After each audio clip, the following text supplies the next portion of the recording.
Полным ходом идет подготовка к самому главному и любимому всеми празднику. Новый год мчится на центральную площадь.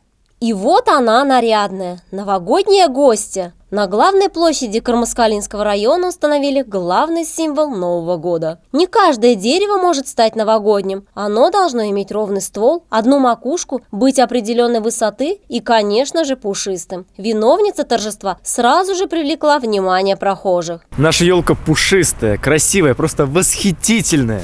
Елочка в этом году очень нарядная, очень красивая, вся такая пушистая. Нам очень нравится и придает нам праздничное настроение. Украшать новогоднее дерево уже начали. Елочку ждет не только детвора, но и взрослые. С каждым днем центральная площадь преображается. Очень скоро здесь появится и ледовый городок с новыми героями. А праздничная световая иллюминация непременно создаст новогоднее настроение. Поставили на площади елку, она пушистая, красивая, но пока еще не готовы. Ждем, когда все-таки будет праздник, огоньков новогодних, ну и, конечно, ледяной городок. Именно вечером тут в полной мере можно ощутить волшебство, когда зажгутся десятки огоньков в сказочно-новогоднем городке. Красивый, распрекрасно. Приходим, отдыхаем, радуемся, веселимся. Глазу приятно, все красиво.